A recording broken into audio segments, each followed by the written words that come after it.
Assalamualaikum warahmatullahi wabarakatuh. Selamat siang semuanya, salam sejahtera. Semoga kita selalu dalam lindungan Tuhan. Amin. Dalam kesempatan kali ini, kami akan mempresentasikan materi terkait tugas mata kuliah isu-isu hubungan internasional yang berjudul pencemaran air dan permasalahan sanitasi di Indonesia. Baiklah, saya di sini bersama rekan saya, yaitu Talita Daniswara Subekti dan Maharani Putri Barnati. Oke, langsung saja kita akan ke materi yang akan kita bahas. Yang pertama akan disampaikan oleh Kak Talita. Silakan, Kak.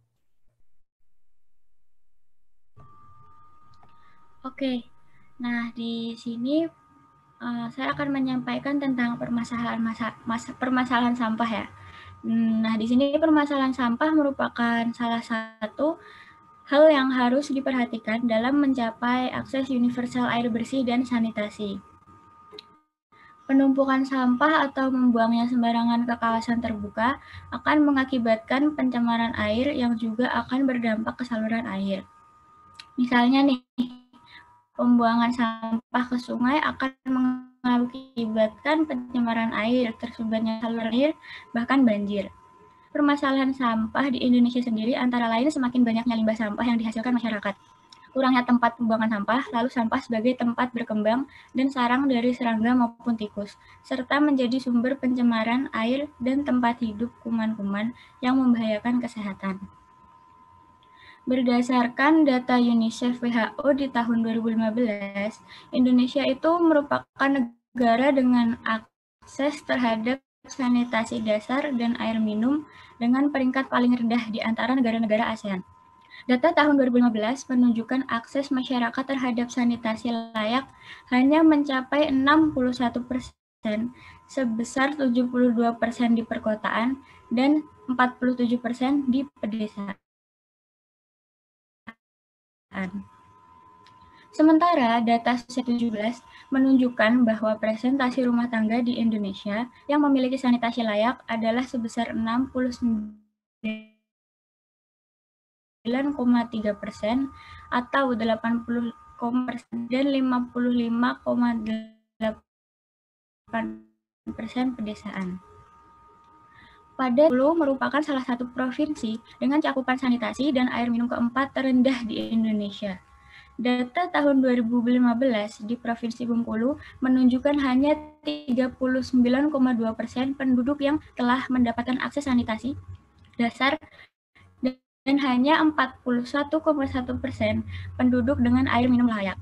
Berdasarkan data Susenas tahun 2018, presentase rumah tangga memiliki akses terhadap sanitasi layak sedikit meningkat, yaitu 44,3%, di mana 49,7%-nya perkotaan dan 44,7%-nya pedesaan. Nah, di sini nih kita dapat nyimpulin kalau data ini nunjukin bahwa sarana sanitasi dan ketersediaan air bersih di wilayah perkotaan lebih baik daripada di wilayah pedesaan. Karena di wilayah pedesaan, mayoritas pembuangan sampah itu dilakukan dengan membuang sampah ke dalam lubang tanah atau hanya dibakar begitu saja. Dapat disimpulkan juga nih bahwa masih terdapat kesenjangan dalam hal akses sanitasi antara di pedesaan dan perkotaan. Perlu adanya evaluasi peningkatan akses masyarakat terhadap sanitasi di pedesaan dan di perkotaan. Jika dilihat dari semua permasalahan yang ada, masalah utamanya itu adalah bagaimana cara kita mengolah sampah dengan baik agar dapat mengakses sanitasi yang layak. Nah, maka untuk menangani permasalahan sampah secara menyeluruh, perlu dilakukan alternatif pengelolaan, antara lain yang pertama, reduce, di mana sebisa mungkin kita itu meminimalisirlah barang atau material yang dipergunakan nih. Karena semakin banyak menggunakan material, semakin banyak sampah yang dihasilkan. Lalu ada juga reuse. Sebisa mungkin kita memilih barang-barang yang bisa dipakai kembali. Hindari pemakaian barang-barang yang disposable atau sekali pakai lalu dibuang. Hal ini dapat memperpanjang waktu pemakaian barang sebelum ia menjadi sampah. Lalu ada cara yang ketiga, yaitu recycle. Sebisa mungkin barang-barang yang sudah tidak berguna lagi bisa kok kita didaur ulang gitu. Tidak semua barang bisa didaur ulang sih, tapi saat ini sudah banyak industri non formal dan industri rumah tangga yang memanfaatkan sampah menjadi barang lain. Nah, untuk yang terakhir nih, replace. Kita harus meneliti barang yang kita pakai sehari-hari, mengganti barang-barang yang hanya bisa dipakai sekali dengan barang yang lebih tahan lama. Juga kita teliti dalam memakai barang-barang yang lebih ramah lingkungan. Misalnya mengganti kantong plastik dengan keranjang bila berbelanja dan tidak menggunakan styrofoam karena kedua bahan ini tidak bisa didegradasi secara alami. Oke, itu yang bisa saya sampaikan. Next mungkin akan disampaikan rekan saya yang lainnya. Terima kasih.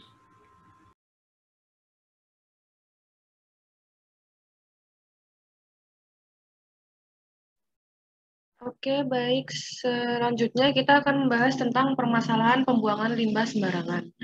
Pencemaran air yaitu proses masuknya komponen baik berupa kimia maupun non-kimia seperti logam berat, obat-obatan, limbah, sampah, dan masih banyak lagi. Komponen ini memiliki banyak kandungan tidak baik sehingga membuat air akan berubah warna, bau, dan rasa sehingga tidak layak dikonsumsi atau bahkan ada di tingkat membahayakan untuk makhluk hidup. Walau sebenarnya air dapat melakukan rehabilitasi sendiri secara alami, tapi kemampuan ini yang terdapat pada air terbatas sehingga perlu ada campur tangan manusia untuk membuatnya lebih baik. Contoh untuk pembuangan limbah sembarangan yaitu seperti yang berada di masyarakat Indonesia masih banyak yang tidak menggunakan toilet. Mereka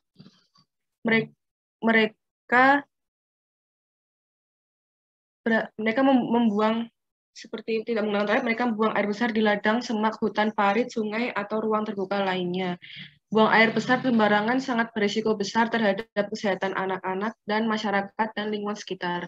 Buang air besar atau pembuangan limbah lainnya yang tidak diolah dapat mencemari pasokan air dan mendukung penyebaran penyakit atau bakteri seperti penyakit diare dan lain-lain. Pencemaran sungai juga dapat disebabkan oleh pembuangan sampah sembarangan ke sungai atau perairan lainnya, menyebabkan perairan di sungai atau laut menjadi kotor dan tempat berkembang biaknya penyakit atau bakteri yang dapat menyerang manusia dan makhluk hidup lainnya. Limbah-limbah ini bisa disebut dengan limbah rumah tangga atau limbah rumah tangga bisa dibagi menjadi organik dan anorganik. Contohnya adalah plastik, kaleng, dan kaca. Lalu limbah berbahaya lainnya bisa berupa sabun, misalnya deterjen dan cairan pencuci piring, dan juga bisa berupa oli bekas. Pembuangan limbah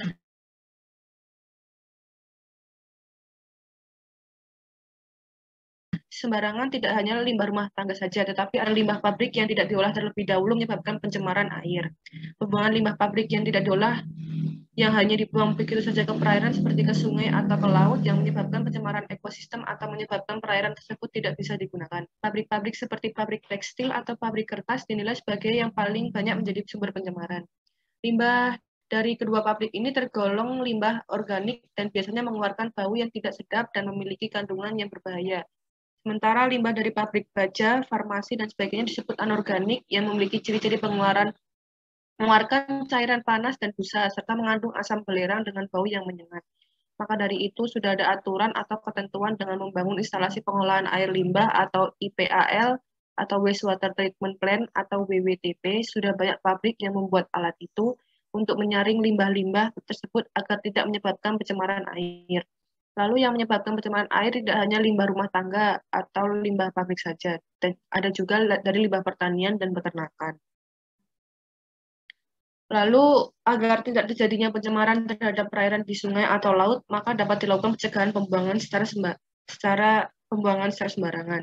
Seperti pencegahan pembuangan limbah rumah tangga yang masyarakat masih buang air besar atau buang air kecil di tempat yang tidak layak, yaitu dengan cara membuat jamban atau toilet umum agar tidak mengganggu ekosistem sungai atau perairan yang dicemari tersebut, dan perairan tersebut bisa digunakan dan tidak mengandung penyakit atau bakteri yang mematikan.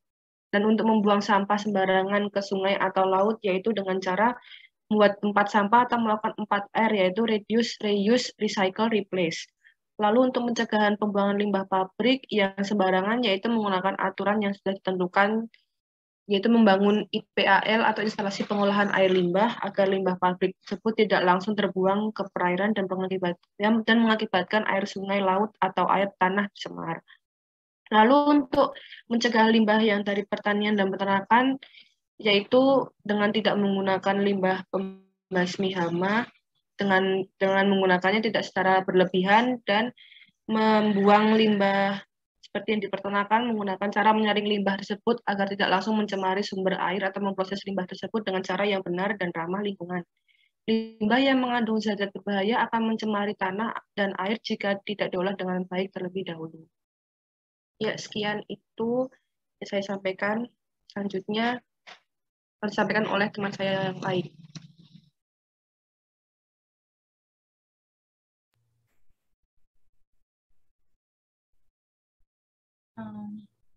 Oke, kali ini saya akan menyampaikan bagaimana sih peran pemerintah terhadap permasalahan sanitasi. Jadi pemerintah, Kementerian Kesehatan atau tepatnya Kemenkes menjadikan perbaikan sanitasi air bersih sebagai salah satu tujuan pembangunan berkelanjutan atau SDG yang harus dicapai. Jadi pemerintah Indonesia telah merumuskan kebijakan nasional ini tentang pembangunan sarana air minum dan sanitasi sesuai peraturan Presiden nomor 185 tahun 2014. Dengan tujuan itu untuk mencapai akses universal pada akhir tahun 2019. Untuk mencapai tujuan tersebut, Kementerian Kesehatan dan beberapa kementerian lainnya serta mitra lainnya yang meluncurkan pendekatan Total Community Based Health atau STMB pada tahun 2008. STMB ini memiliki 5 pilar yaitu stop buang air besar sembarangan, cuci tangan pakai sabun, kelola air minum dan air makan, kemudian pengelolaan sampah dan pengelolaan limbah cair.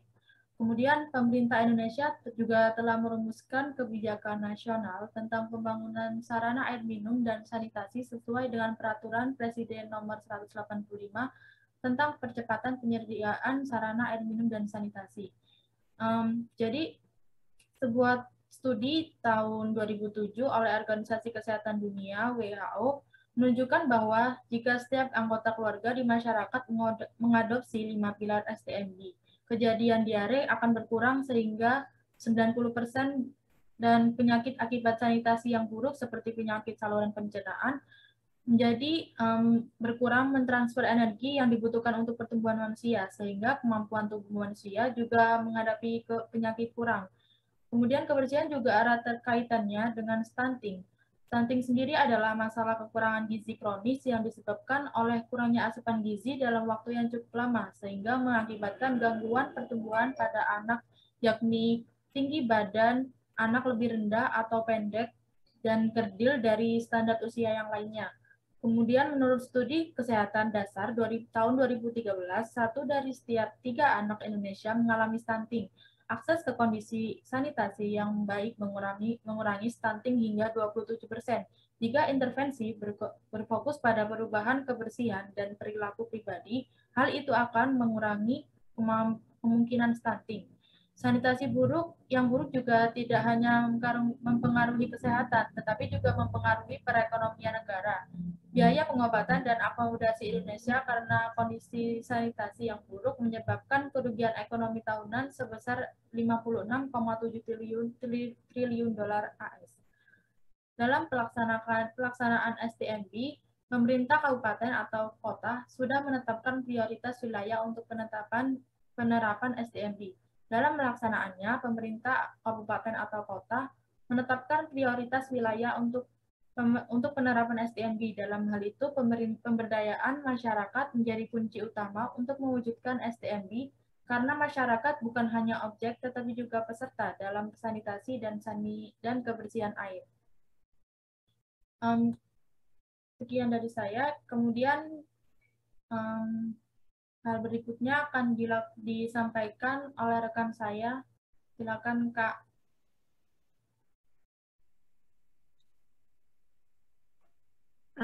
Baik, selanjutnya untuk contoh kasus yang membahas untuk pencemaran air, yaitu ada di kasus di Bengawan Solo, yaitu pencemaran air yang disebabkan karena kebocoran pada pipa pembuangan limbah pabrik serat rayon dan mengakibatkan pencemaran ke perairan Kali Gupit, lalu mencemari air-air sumur yang dimiliki oleh penduduk.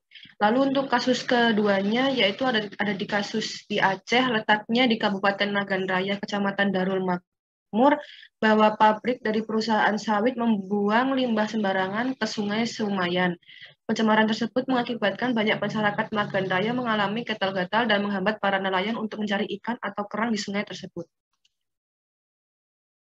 Kemudian yang terakhir yaitu target SDGs yang nomor 6 tentang sanitasi air, yaitu pada tahun 2030 diharapkan mencapai akses universal dan merata terhadap air minum yang aman dan terjangkau bagi semua.